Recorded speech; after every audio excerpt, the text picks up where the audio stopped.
Papa Ogin Kama. Na bonze bo. Banam. Nkwanko. Président Kisimane Mona Popo Kabaka. Président Jassima Soa.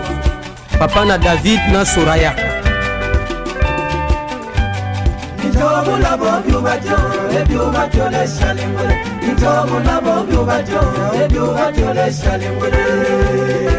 Père de Timaswa.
Mbote na bampangi nyonso ya meikama kulanda RTGA.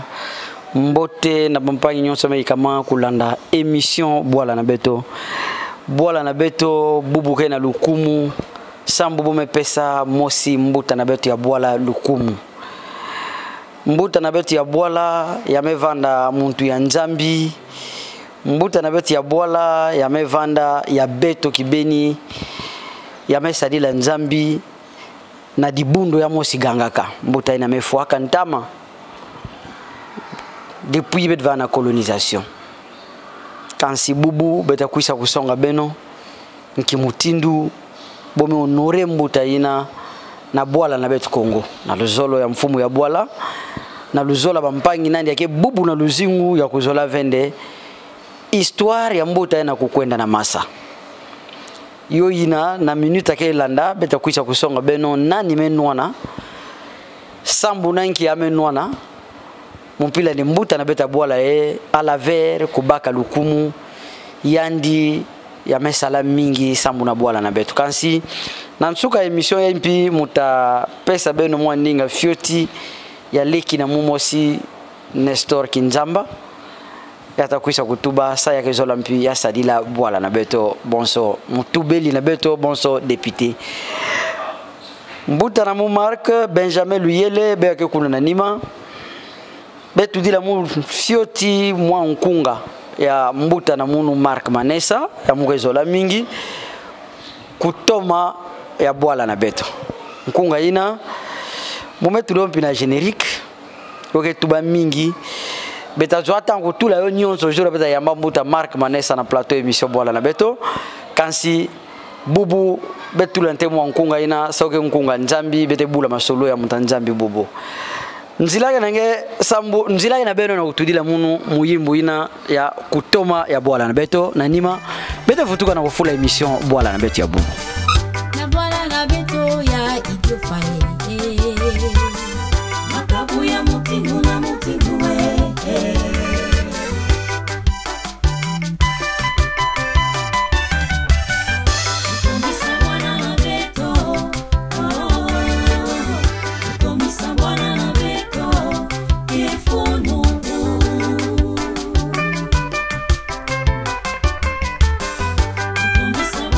Beto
matondo mingi na meva muyimbu ya ke pesa bet kese mingi muyimbu wakezola na kimvuka beto misa bwala na beto na kimvuka beto misa mission bwala na beto sambu na ngive nkunga ina kevana makamu mingi ya kitoko na kati donc konzo mutfe kuisa na mwa kimya kena yo kutunga bwala ya kaka kuvanti mbongo ve kuisa timu wa mayele nange kuisa mpiti mwa mbongo nange kuisa mpita mwa bangindu nange beta tomisa bwala na beto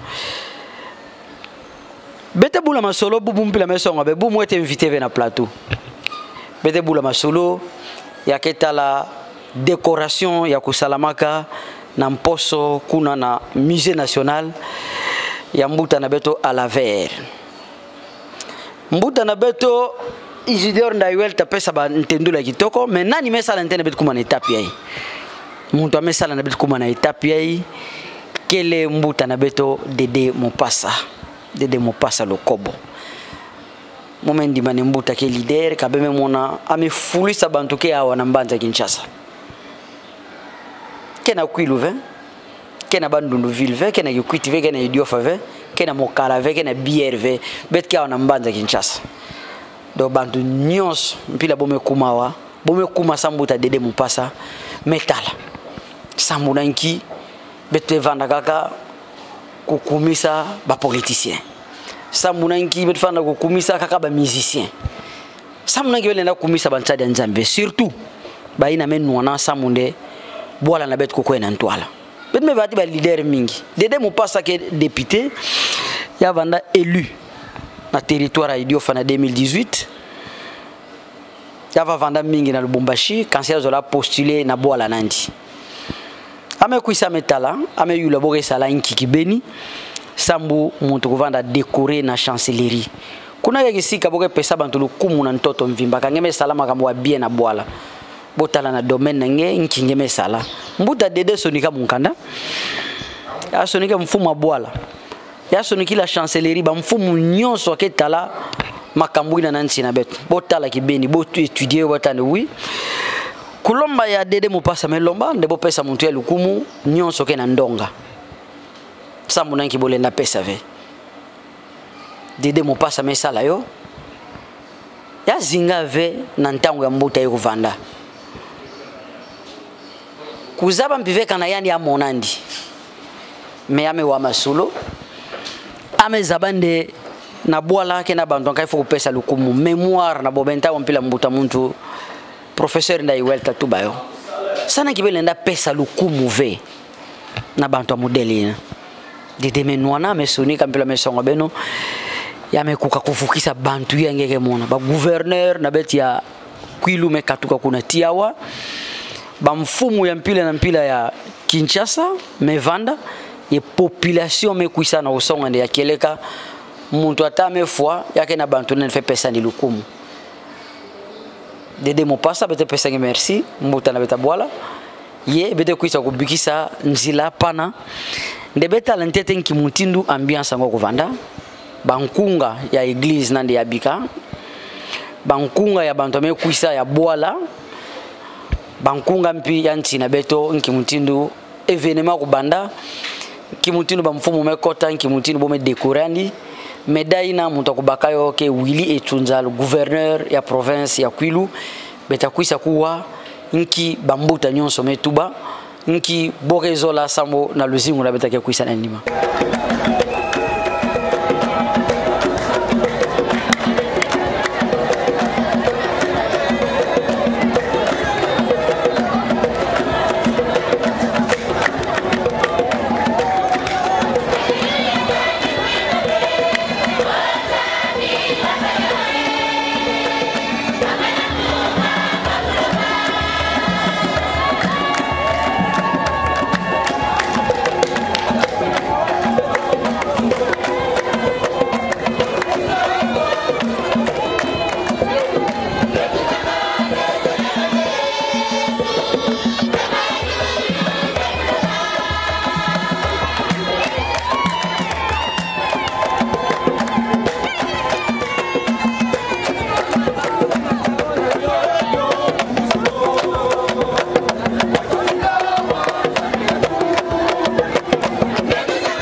la République démocratique du Congo.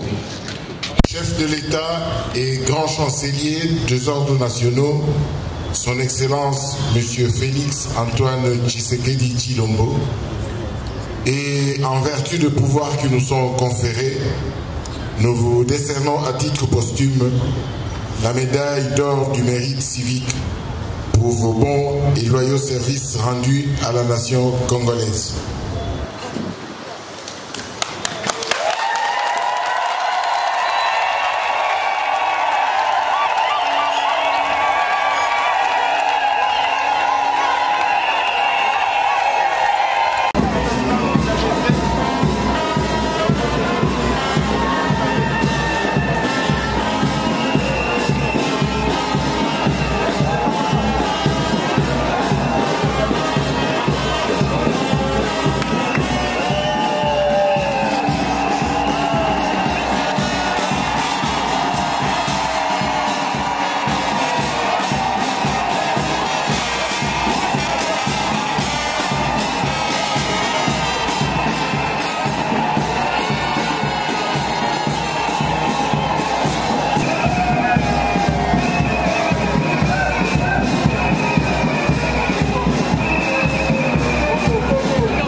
Mbuta na beto amebaka ndinga Isidore Ndaiwel yame tuba na ndinga lo Falansa be kuisa be landandi yame tendula nkimutindu makambo kulutaka ala ver ko butuka wapi depuis 1898 nkimutindu aganga di bundu nandi samu nanki aganga di bundu nandi bokangandi timpila kuisha kufwa awa na prison ya Makala yoke na lo Falansa me beteza ma de place bekele beke walo fansa Mbuta Isidore Ndaiwel pedme bisirenge ndinga bampa ngola ndangena babwala.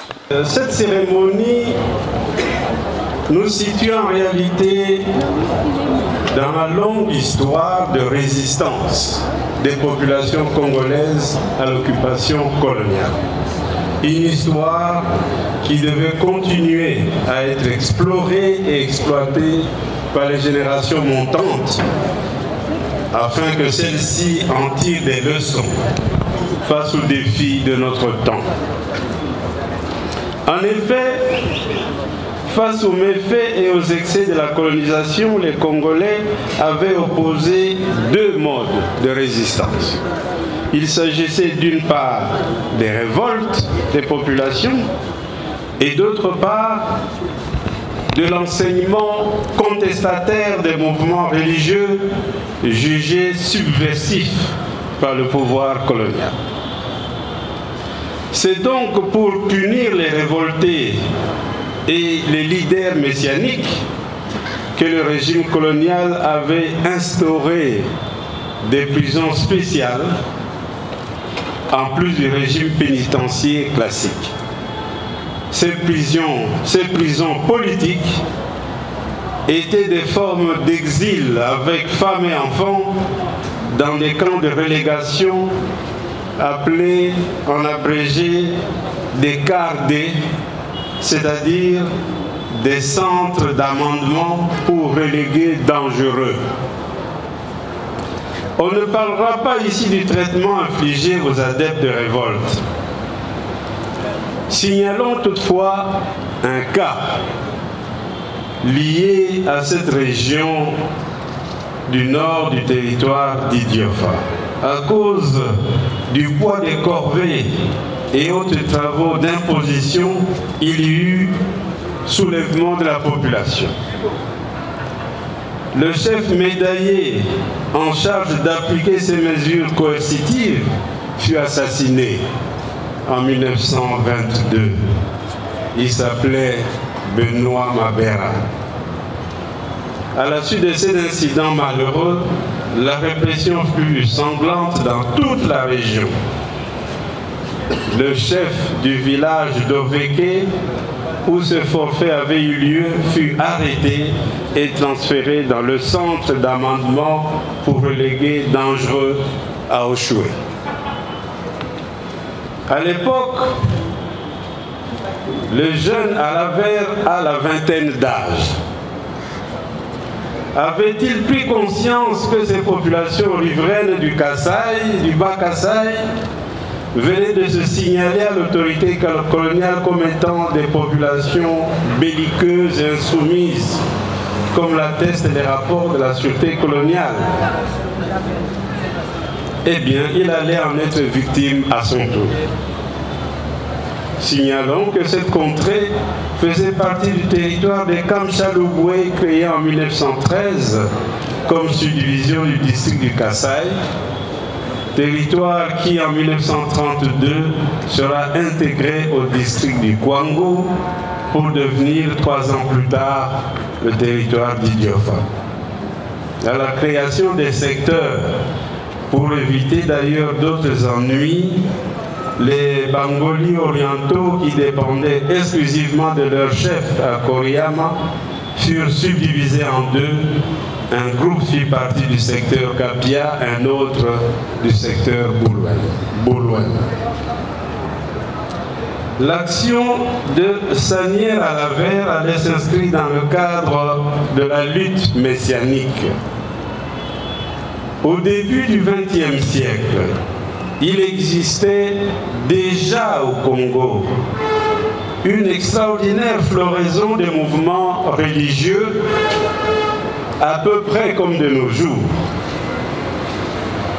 Des mouvements religieux nés sous forme de symbiose dynamique entre les cultures du pays et les données du christianisme naissant. De ces nombreux mouvements, les plus en vue, évidemment, allaient se signaler le kibanguisme et le kitawala.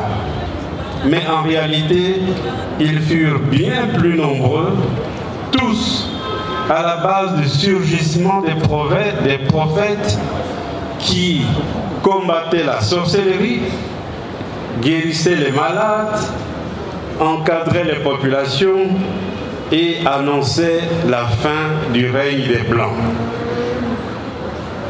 L'histoire véritable de Raphaël Alaver-Sanière reste encore à écrire en détail, malgré les premières ébauches déjà disponibles. Rien que son nom est déjà un mystère. Mais voici quelques points de repère de sa vie. Il est né entre 1898 et 1900 des parents protestants qui fréquentaient la mission d'Yémé, non loin des Chémé. Il fut de manière incontestable un enfant à la fois très pieux et très doué, prêt à intérioriser les données de la modernité ambiante. On sait qu'il séjourna avec les siens à Port-Franqui, il est beau, dans cette région où proliféraient déjà plusieurs mouvements religieux, notamment celui des Babo Solo ou des Lukoshi. Mais il eut probablement aussi des contacts avec les adeptes du kibanguisme relégués à la prison de Lokolama d'Oshwe.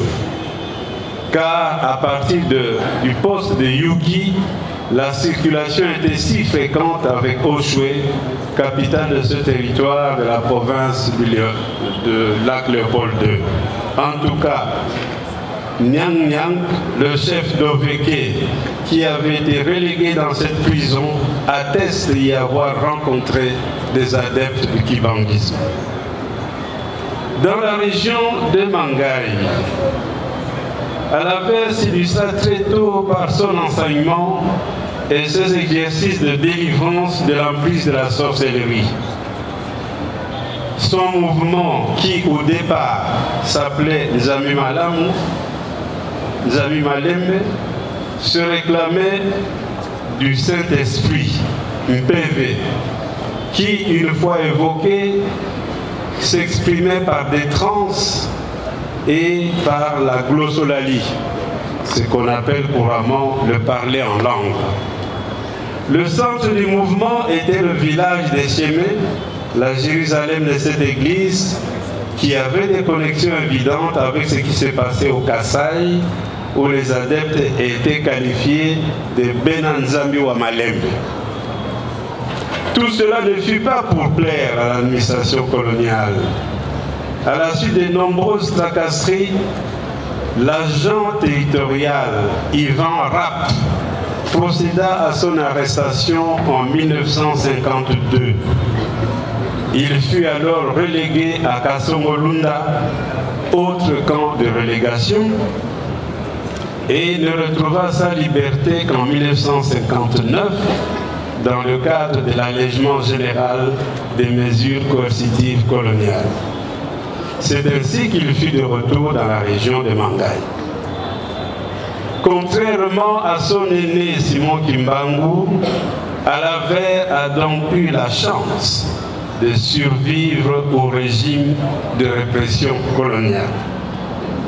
Mais un dernier incident allait intervenir au cours des premières années de la décolonisation. Alors que son mouvement prenait son véritable envol, il fut à nouveau l'objet de restrictions au motif d'être réfractaire aux injonctions de l'administration. Les adeptes du mouvement s'étaient en effet permis peu avant de molester quelques policiers. À la suite de cette bavure, le nouvel administrateur du territoire d'Idiofa prit l'option étonnamment radicale d'interdire le culte des chemins. Il dépêcha un peloton militaire sur les lieux pour s'assurer de l'effectivité de cette mesure qui, naturellement, ne fut pas respectée. Le 5 avril 1962, une foule nombreuse s'y regroupa pour la prière. Les militaires incendièrent l'église et tirèrent sur les fuyards. Il y eut des centaines de victimes. Merci au général chancelier des ordres nationaux d'avoir bien voulu organiser cette cérémonie dans un cadre si grandiose.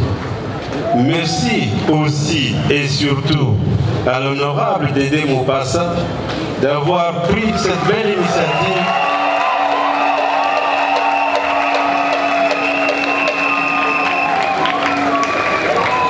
Je disais, honorable Dédé Mopassa, d'avoir pris cette belle initiative qui permet d'exhumer du passé une mémoire aussi prestigieuse que celle de cet acteur historique qu'est Raphaël Sagnière Alaver. Je vous remercie.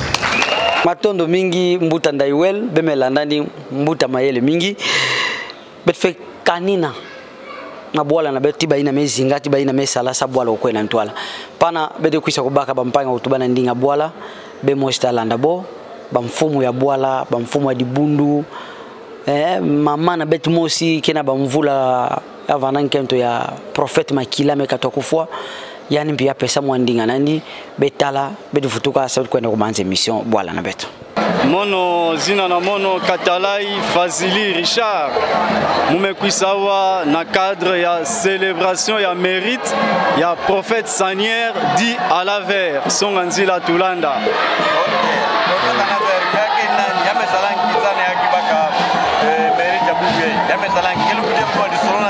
Bon, prophète Sagnière que mosi yaba héros donc ba résistant dans mouvement yame salama na cadre religieux ou spirituel ya ba africain yandi yame vanda mosi yaba ntsadi penza ya nzambi metina nansi na beto Afrique awa mono na kati ntete ya dibundu na yandi ya nzambi Malembe mono kele secrétaire permanent adjoint dans le cadre administration muke numéro 1 na ville à Kinshasa na administration na minute ya Yai prophète Sanière que Muntumosi yame butuka ntete na 1898 yame sala kisalu na yandi na territoire ya Idiofa kuna betke mona province ya Kwilu côté ya cité ya Mangai Dibaya Bakalo Babulwem kuna nde côté yake Zabaka na penza yame sala makumbo ebele yame longa ndinga nzambi mena makumbo ya salaka yame futumusa bafwa yame belula ba maladi yame basisa babindoki. Alors message na yandi vana mal compris na pila vana ke katula babindoki bantu ankaka surtout bantu vana katula babindoki ba famille na bo vana ke sepela na yandi mingi ve yo ina bo susaka kufuna yandi na pila ndeboke futaka mpaku ve tina pila bo funaka yandi yandi mesala ki salu ya malunga na ntintoto yai donc yake mérité vraiment trophée ina ya mérite ya héros national parce que ba message mpi apesaka samu na bwala na beto samu na luzingu na beto yo ya beto ke zinga yao ti événement ya beto ke célébrer bu yandi songa kayo yandi beta mona na mvula buna l'état congolais gouvernement quand a reconnaîtra ba mérite na mono yata zabake ya kele ka muntina vanaka nsadi ya nzambi ya masonga donc beto fela na nzila na yandi ti ba enseignement na yandi kima beto fait tout ba na bunkofi yo ina donc bu ya beto na enseignement na yandi na ndinga na yandi message avant retenir pour que modèle ya bisi ya bena osala buki bon modèle ya bikila beto kusambila mpila kusambila atuba nzambi kele mpeve il faut kusambila nzambi mpi na kibumpeve yo ina na ba moment ya célébration na ba culte na beto ke vana moment invocation ya Saint-Esprit invocation à Saint-Esprit na okepe sa message ba recommandation ba orientation ya luzingu ya muntu donc beto ke tambula na kibumpeve bon beto ke pesa merci mingi na honorable Dede Mupasa ya nzambi meluta na kati na yandi parce que ina ke prophète Sanière ya mosi samu na mono beke yake mwana nzambi donc mwana nzambi meluta na kati ya prophète ya honorable Dede Mupasa mono ke le pasteur Mawisa Kambai Fulgence Mouke représentant légal et du bondo sanierien du Saint-Esprit et c'est en sigle. Alors présence na beto awa et que le couronnement Bokena Kotombo, la prophète congolais Raphaël Sanière, moi si n'a pas prophète, il y a même lutter ngolo sam na boire na beto. Depuis l'époque coloniale, il y a ce beto de mindele avec un mano boda kwenda. Ba congolais d'abord loyal.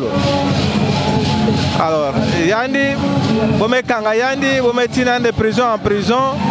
Quand bien même à même fois, mais qui s'alloue à Salaka me bikala. Alors, vous verrez na chiese, la prophétie à son abeto Kilumbu, gouvernement congolais à Zabamono. Bobo Benmamonande, Kilum Angome Salama. Oui, on na chiese, Benmakuzo Kotana, Sana Okuroneyan, comme prophète des nations. Il y a Vananza di Anzambi, il y a même Bandakisalo Nayandi, trop jeune. En 1954,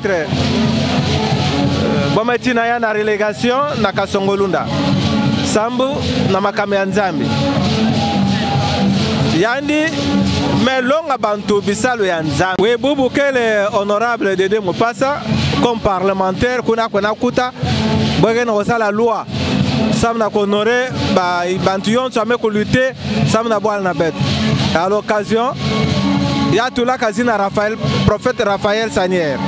Yoina, yangeke mona di bunu mekutana. Mais ma kamya nene kena wasalama kuna na intérieur. Donc grâce à mérite ya honorable Mupasa, présence ayan na kati ya hémicycle, yoina Raphaël Sanière ke couronné bubu. Bete na kwa maleme na msuka ya émission boala na betu ya Kilumba bubu. Musonga bende betwe simbi sabaleki na betu. Betfe simbisa bantu nyonza ke zinga tibetu baina ke zola boala betu kwena ntwala sambu émission ke boala na betu musonga bene leki la mumosi Nestor Kinzamba metu bande sambu nanki yandive bete bandi mwa minute fioti ya tendula sambu nanki bubu ya zola sala politique sambu nanki ya mekuisa bubu na kumona yende luzingu nandi afe nato na kuservir bampangi nani mbuta mark mwa minute fioti kaka betu futuka bidman émission ya Kilumba bubu. Mono ikele Nestor Kinzamba Muteba, mona ya Idiofa, mono me Butuka, mono me Yela na Idiofa, mono mesala ba humanité na mono na idiofa na institut Lankwan mono mefula banzonkana na institut supérieur de philosophie na Kalonda et mono mesala mpi banzonkanda ya théologie na université catholique du Grand Bandundu kuna na campus ya Kikwit. Pour le moment mono ikele chercheur na sciences de l'éducation na université catholique du Grand Bandundu na campus ya Idiofa. Ba mpangi na mono mingi na Idiofa keza ba mono ba papa, ba mama, ba mbuta, banduku, baleki. Modèle sambu na mono sur le plan national ikele Patrice Emery Lumumba qui a su donner ni tunayandi luzingu na yani sauna kutoma sauna kugulusa na pays na beto. Kansi na bampangi na beto bambuta na beto bayankaka ba député ya Idiofa ya Kwilu mono ke mone consomme tout dans ce qui le concerne selon sa spécificité mono ikena kima mosi ya mono lenda kubaka na kati na bikalulu na bo bonyo so ikele banto idéologie motivée à dire de fixer un seul modèle.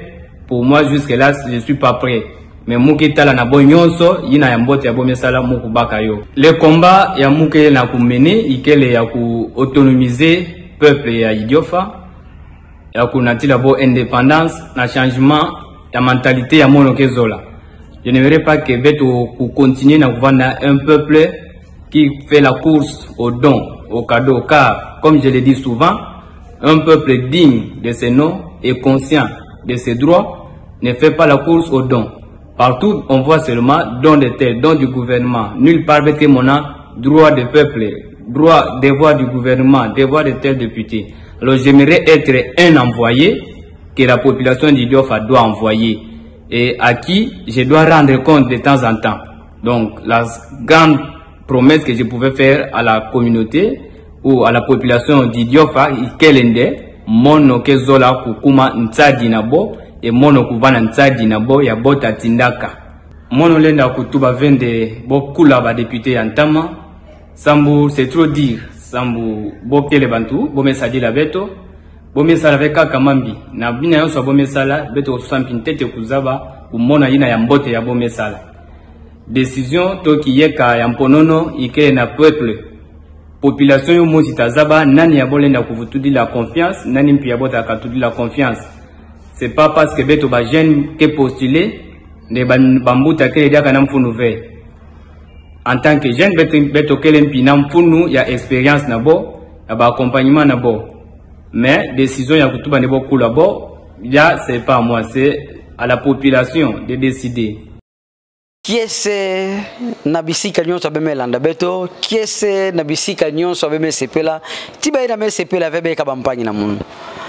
Mutapesa mbote na bampangi nyonso ke na babwala bansadi ya nzambe memona nki mutindu na bamvula mingi bome kuisha kuhonorea ya bo mutakuisha pesa mbote mingi na mbuta na munu adole kamenga kisika ngeke landa emission bwala na beto banko emission bwala na beto muke wampinde ngeke candidat na bulungu ntango ke pusana ntama ve beta so ntango solo la tinge sana bulungu bana bulungu kena kulanda émission Rachel me pesa mbote mingi mpile ngeke landa émission tiba mpangi kuna bulungu me vile ve nduku na munu Serge Kumiyongo ya bilumbu nyonso kisika ngeme landa émission bwala d'ailleurs ya nduku kuisantetish kuisa mpeza kembote ye mission na mushi nduku magita la place nduku na ngesa le mission bwala la beto allez sana ngi mpesa nduku na mbote ve avant mu des annoncer nduku ye mission nduku ngesa ngeto pe mtu mbote awa ngemeta la mbote dede ne pesa bampangi nyonso abanga baneke landa mon bwala la banga ba na honorable de Dewi boke landa beto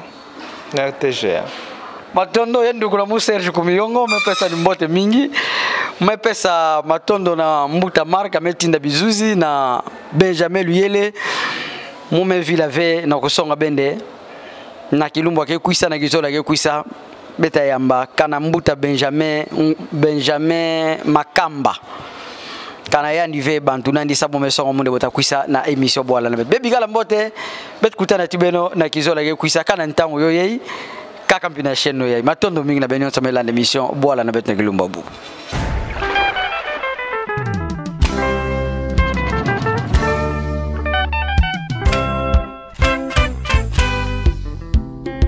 Papa Ogin Kama, na bonze bo.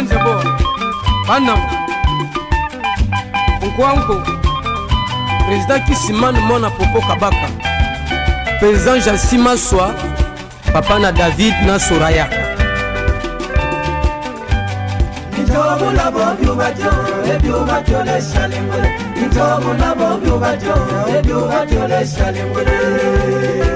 Père de Timaswa